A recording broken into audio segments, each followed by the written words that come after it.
nueva biblioteca del niño mexicano. Humboldt en México, el tesoro desenterrado. Por Ana García Bergua. Durante los 3 siglos en que México estuvo bajo el dominio español, se le llamó Nueva España.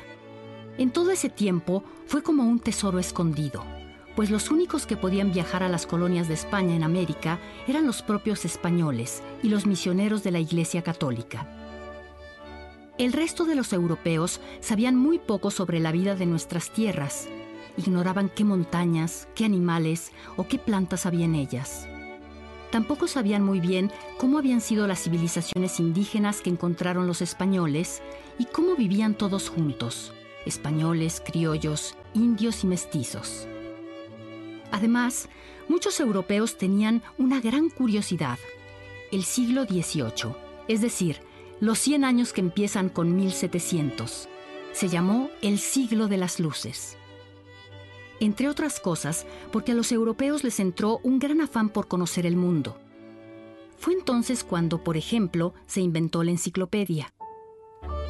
Muchos viajeros comenzaron a recorrer los mares y a su regreso sorprendieron a la gente con sus descripciones de la naturaleza en otros continentes y de la vida de quienes habitaban las selvas y los desiertos lejanos. Así, en lugar de ver televisión o ir al cine, como lo hacemos hoy, muchas personas se entretenían leyendo relatos de viajeros.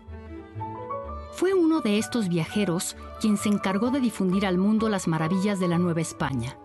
Era alemán y se llamaba Alexander von Humboldt. Había nacido en Berlín en 1769. Cuando llegó a México tenía 34 años. A esa edad ya era todo un sabio. Le apasionaba viajar y explorar tierras lejanas, en parte porque era un naturalista, es decir, un estudioso de la naturaleza. A Humboldt le interesaba saber cómo era todo, desde las estrellas en el cielo hasta las profundidades de la tierra, pasando por los mares, las plantas, las rocas y los animales.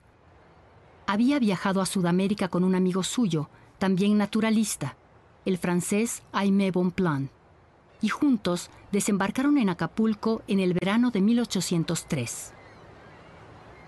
Cuando viajaban, los seguía una caravana de ayudantes que cargaban todo tipo de cosas.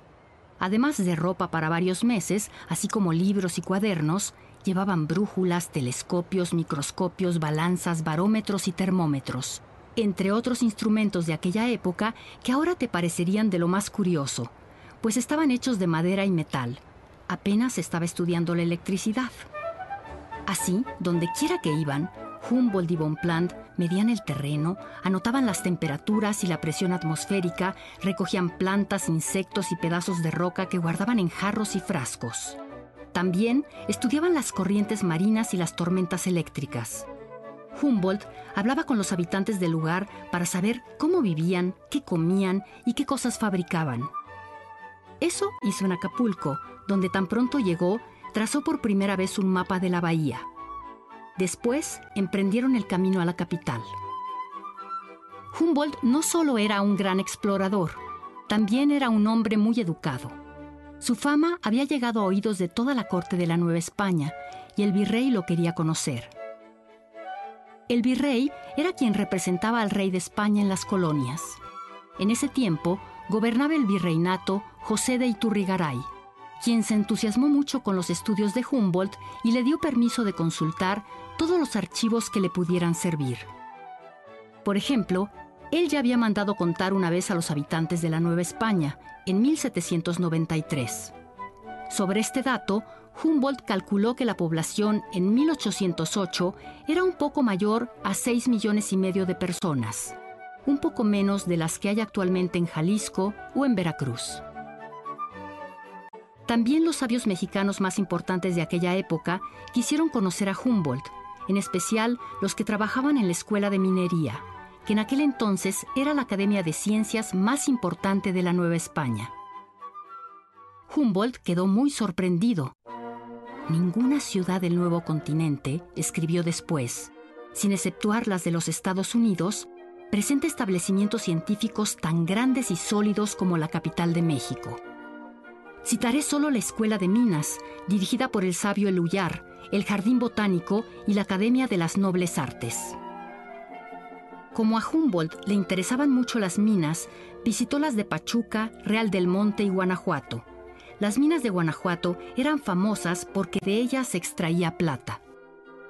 Una de las cosas que más apasionaban a Humboldt era escalar montañas y volcanes. En esa época no había tanques de oxígeno y escalar montañas era arriesgado. Él ya había escalado el volcán del Chimborazo en Ecuador, que es altísimo, de modo que en cuanto supo que en Michoacán había nacido un volcán hacía 40 años, el volcán del Jorullo, corrió a verlo.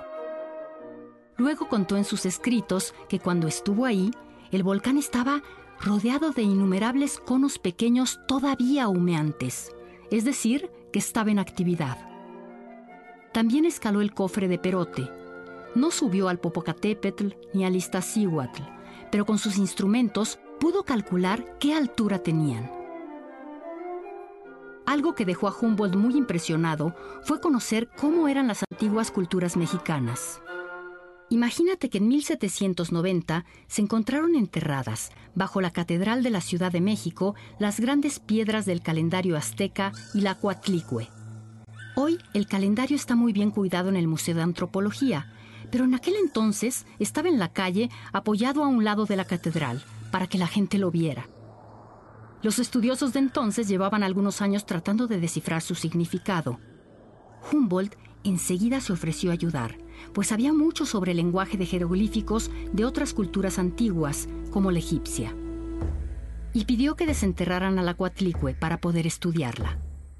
Estas esculturas lo hicieron darse cuenta de la antigüedad y el refinamiento de las culturas indígenas mexicanas.